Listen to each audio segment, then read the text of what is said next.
Hi viewers, నేను ఈరోజు ఎక్కువగా ఉమ్మనీరు ఉంటే దేని మీద కాన్సన్ట్రేట్ చేయాలి, ఏం చేయాలి. ఎక్కువగా ఉమ్మనీరు ఉన్నప్పుడు ఏం చేయాలి అంటే, ఉమ్మనీరు ఎక్కువగా ఉన్నప్పుడు ఏ సర్టెన్ ఏజ్లో ఉంది, ఫస్ట్ డయాగ్నోస్ చేయాల్సింది ఏ ప్రెగ్నెన్సీది, ఆ మదర్ ఏ జెస్టేషనల్ ఏజ్ మీద అంటే ఏ మంత్లో ఉన్నారు అనేది తెలుసుకోవాలి. ఏ మంత్లో ఉన్నప్పుడు ఎంత ఉంటే ఎక్కువ, ఫస్ట్ దీని అవగాహన రావాలి. 5వ నెలలో ఎంత ఉండాలి, 5వ నెలలో ఆమ్నియోటిక్ ఫ్లూయిడ్ అనేది కేటగరైజ్ చేయడం, డెప్త్ పాకెట్ కింద ఏదైతే కన్సిడర్ చేస్తారో అది చేయడం స్టార్ట్ అవుతుంది. 5th మంత్ నుంచి స్టార్ట్ చేయడం జరుగుతుంది. సో అలా స్టార్ట్ చేసినప్పుడు డీపెస్ట్ పాకెట్ ఒక 3 నుంచి 4 సెంటీమీటర్ల వరకు ఉంది అని అంటే కరెక్ట్ గానే ఉన్నట్టు. అంతకు మించి పెరుగుతోంది, మోర్ దాన్ ఉంది అని అంటే మాత్రం అది ఎక్కువగా ఉమ్మనీరు డెవలప్ అవుతోంది అని అర్థం.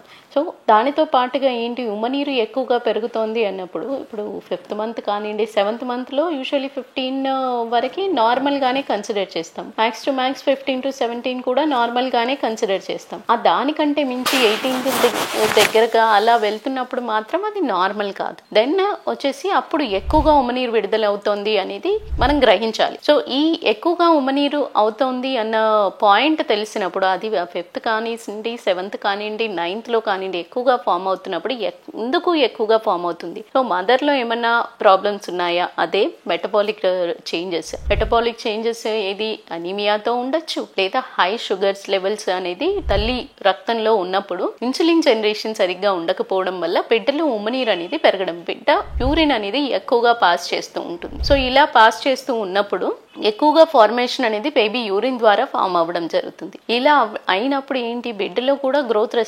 రెస్ట్రిక్షన్ అనేది ఏర్పడుతుంది. ఎందుకంటే సరైన పోషణ లేకుండానే వెంటనే యూరిన్ పాస్ చేస్తూ ఉండడం వల్ల, అట్ ద సేమ్ టైం బిడ్డకి ఉండడం వల్ల కూడా న్యూట్రిషన్ సరిగ్గా వెళ్ళదు. సో ఇదొకటి అయితే, ఇంకొకటి ఉమ్మనీరు ఎక్కువగా ఉంది అని అంటే పాస్ చేసిన యూరిన్ ఈ బిడ్డ డైజెస్టివ్ సిస్టమ్ డెవలప్ అవ్వడానికి బిడ్డ దాన్ని ఫుడ్ పైప్ ద్వారా లోపలికి ఆ ఉమ్మనీరుని మింగడం అనేది జరుగుతుంది.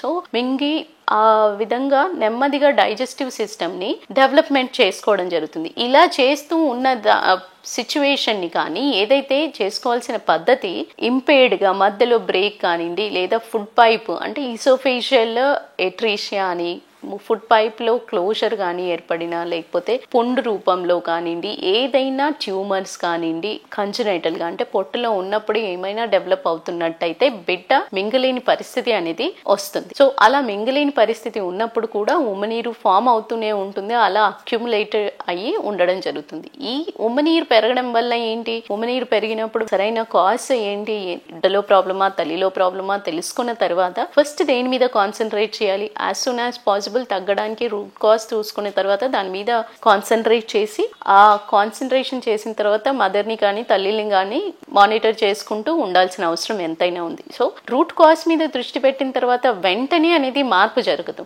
సో తగ్గడానికి కొంచెం టైం పడుతుంది. ఈ తగ్గే క్రమంలోనే ఒక్కోసారి ఏంటి, బిడ్డ ఏదైతే ఉమ్మనీరులో కార్డ్ ఫ్లోట్ అవుతూ ఉంటుంది, ఈ కార్డ్ ఫ్లోట్ అవుతూ ఉన్నప్పుడు ఒక్కోసారి ట్రూ నాట్స్ కానివ్వండి ముడిపడే అవకాశం, తల్లి పేగు అనేది ముడిపడే అవకాశం ఉంటుంది. ఇలా ముడిపడినప్పుడు ఒకవేళ అది గట్టిగా ముడిపడినట్టయితే ట్రూ నాట్ అంటారు. గట్టిగా ముడిపడినట్టయితే రక్త ప్రసరణ అనేది బిడ్డకు వెళ్ళేది ఆగిపోవడం జరుగుతుంది. ఇలా ఆగిపోవడం వల్ల బిడ్డకి పొట్టలోనే ప్రమాదం, ప్రాణహాని వచ్చే అవకాశాలు ఉంటాయి. కాబట్టి ఎప్పుడైతే ఉమ్మనీరు ఎక్కువగా ఉందో అది ట్రూ నాట్ ఫ్రీ ఫ్లోటింగ్ గా, ఎంత ఫ్రీ ఫ్లోటింగ్ గా ఉందా లేదా ఫస్ట్ ఇది చూసుకోవాలి. అండ్ బొడ్డు భాగంలో ఎలా రక్త ప్రసరణ బిడ్డకి వెళ్తోంది, చక్కగా వెళ్తోందా లేదా స్లోగా వెళ్తుందా, అంటే స్లోగా వెళ్తున్నట్టయితే ఏమైనా నాట్ లాగా ఫామ్ అయిందా, ఇవన్నీ కూడా చూసుకోవాల్సిన అవసరం ఎంతైనా ఉంది. ఒక్కోసారి ఏంటి, దీన్నే మెడ చుట్టూతా కార్డ్ లూప్స్ లాగా ఫామ్ అయిపోయి మెడకి గట్టిగా ఉరిలాగా బిగిసే అవకాశాలు కూడా ఏర్పడతాయి. సో ఇవన్నీ జరగకుండా ఉండడానికి మనం కరెక్ట్ చేసుకునే టైంలోనే కొంతవరకు మానిటరింగ్ అనేది చేస్తూ ఉండాలి. అంటే కదలికల మీద కానివ్వండి, at the same time regular scans చేసుకుంటూ ఉన్నట్టయితే మనకి క్లియర్ కట్గా బిడ్డ మంచిగా ఉందా, ఎదుగుతోందా లేదా, అంటిల్ కంట్రోల్ అయ్యి కరెక్షన్ అయ్యేంత వరకు బిడ్డ చక్కగా ఉందా లేదా అనే అవగాహన వస్తుంది. Thank you.